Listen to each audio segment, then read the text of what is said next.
Welcome back to IFO Nightly Show. So to continue our discussion about university prepping, we invited into the studio one of your very special guests because he used to be one of your students. And his name is Vin. He is going to go step by step with us through his checklist of preparation and we'll analyze it together. Shall we? Vin, can you please introduce yourself to the audience? Hello everybody. My name is Vin, and I am about to go to America to study in Kalamazoo College. If I may, I'd like to invite our dear Phoebe and Vin to go over the process of preparation together. Okay, yeah, sure. You know, Ving, I think, you know, you did a couple of things already on your own, right? And then there were a couple of things that it was a little bit hard to grasp. So what exactly did you have to do to prepare for this process? And then I will comment on that. So I think the hardest part for me to do was my essay. And to fill all in the gaps, my ECL, my extracurricular. Yeah, so one of the things in which, you know, like, one of the things that I realized of students at this age, in their teenage years, is like the essay is the most difficult and scariest thing, right? The threat, right? They look at the essay, they get heart palpitations, they're like, oh, you know, I'm gonna like delay this for as long as possible. But as a person who's kind of like seen, you know, people go through this process, actually the essay is just a very small element of it. And all the process of preparing really starts at a younger age. The moment a student enters high school, if that student wants to study outside of Vietnam, then it's really important to, number one, to select the right curriculum, to prepare for standardized testing early. So this includes tests like the IELTS, TOEFL. Yeah, the A-levels is a recognized curriculum. And then alternatively to do the SATs, ACTs, if it's for the US. For the UK, it might be the TSA, the BMAT, UCAT for medicine, or the LNET for law. And so that needs to be done at about grade 10, 11, you know, to kind of like start preparation for all of that. And then in the final year, it really is, you know, highlighting all the achievements and doing all of these things that's going to be to basically have an argument as to why you want to do this, right? So the thinking process starts really early and preparing starts really early as well. So I think the preparation process isn't only about like the actual palpable, visible preparations, but it's also about like personality building and confidence building. Absolutely. So if I may ask, when did Vin start his preparation? You can ask. All right, so now I'm in the first year college in Vietnam, in NEU, the Vietnamese National Economy University, I guess. Yeah, okay. So I've been preparing for my applications in the last 4 months. So I would like to go back to Phoebe. So because Vin is already in college, he's already, you know, has an academic route already at play, but I'm guessing he took a step back and navigated and reconsidered his option for a college and applied abroad. So I would think that route of action is not only scary mentally, but it's also very difficult because you have to pull out of one university and then apply for another. So is this a common phenomenon that happens?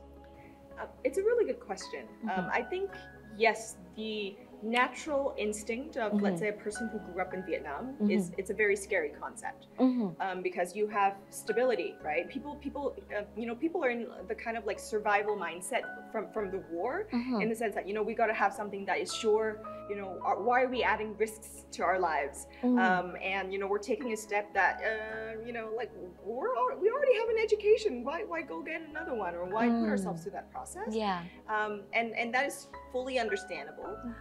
One of the things in which I see people, you know, maybe transitioning a little bit more away from a survival mindset to the experience or experiential mindset, or to a mindset of risk taking, or putting it as risk taking might kind of scare people off, and to a mindset of just trying to reap as many opportunities as possible.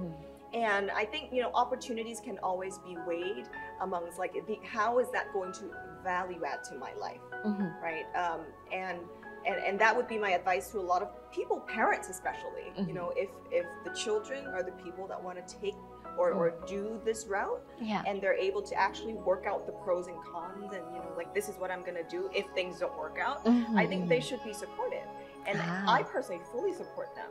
And so yes, it's a scary concept, but if we look at it technically, it's a concept with a lot of opportunities. The person just really needs to define, if this doesn't work out, then what? And then to always have that kind of backup plan.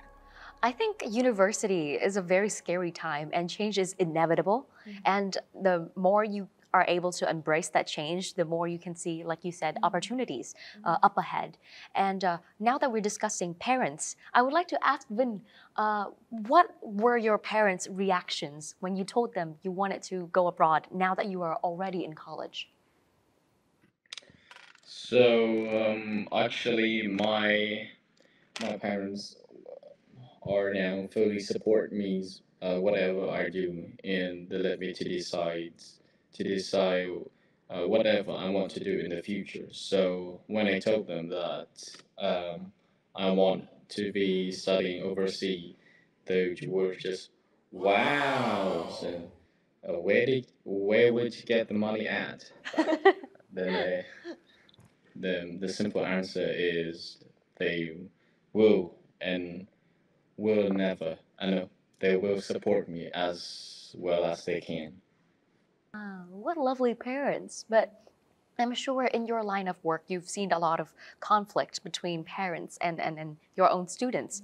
And usually I feel like that conflict is very stressful for both parties. And how is that conflict usually resolved? Ooh, that is $1 million question. If I know how to resolve it, I'm going to start another business, and it's going to be exactly on that. Right. I think, the majority of the time, the conflict arises because each person is acting on their own benefit. And especially the parent, they are acting on their own benefit, even though in their head they think that that is the best thing for their kid, but it is acting upon their own personal fears. Wow. And that is a big concept to kind of wrap somebody's mind around, and it's a whole therapy kind of thing to kind of fix. But if we look at it in the short term, I think it's always important to have these open conversations about resources. A lot of the times, it's about resource, and then it's about plan Bs. But then also it is about, being okay if my needs and desires don't work out right now. Because if it doesn't work out right now, there's still an opportunity for it working out later on. And unfortunately, schooling young adults, I was going to say schooling kids, but not kids anymore, schooling young adults, unfortunately, in our society, is still dependent on the parents. There are very few schooling young adults that are not dependent on the parents. So unfortunately, the parent is still the one that is making the final decision. And for schooling adults that are not happy with it, be aware that this is a temporary setback. And if that's something that you really want to do, you can still continue to do that, but it might take you some time to get there. Yeah, I think compromise is a beautiful word, because it indicates the coming together of a lot of consideration. But I'm also very well aware of the fact that in Asian countries, compromise is sometimes misperceived as not being filial, to your parents, and not being good children. And even though it's a conversation that needs to be had, having those conversations might lead to conflict, and oftentimes it's unsolvable on the children's perspective. But like you said, I really do believe in perseverance. If you want something badly enough, and you're patient enough, and most of all, well-informed enough, it can come into fruition. My last question for Vinh. So because you've gone through a very rigorous process of preparation, I believe. Would you have any advice for our viewers on starting this preparation? So it was a long way trip working with Crimson, and I think the most important thing to other people or maybe other students in Vietnam, that they have to feel that they really want to study abroad.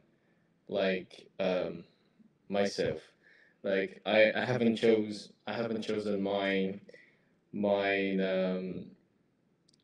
my major in the university yet, because I'm not sure what is the exactly job career in the future I want to do. But one thing for sure, that I want to study abroad in America. So for other students, the most important thing that they have to like remind themselves that, like, do they actually want to study abroad? That's my opinion. Yeah. Thank you so much, Vinh. Now, speaking of conviction and speaking of, like, you know, the decision to want something, I think there are a lot of end goals to want, but also being well informed enough to know what the actual goal of the process is. So I'm sure people like yourself are the ones orienting students in towards those goals. And if you had one final advice for Vinh for his preparation process, please tell him now. For Bing, Bing, I think you know you've been perfect, and I think, you know, the process with you also is an experience for us to learn. So really, I think, you know, as a student goes through the preparation process, the student grows, and, you know, the parents grow. Whoever that's working with the student, you know, will also grow. And, you know, if we take this whole process as a collective growth journey, I think we're all going to be better off. And, you know, with Vinh, I think he's a really interesting guy, and just to be able to see, you know, all of the things that are interesting about him kind of like show through is really exciting, actually. He hasn't really shown his true colors today. Just a snippet of it, but yeah, he's a really interesting guy. So I'm sure, you know, he's going to be a great addition to any environment that he is in. But he is so right? To be absolutely sure that this is something that you want, especially for students that are coming out of backgrounds with not a lot of financial means. Like, this is so important. I totally get that. Because just wishful thinking isn't going to get you there.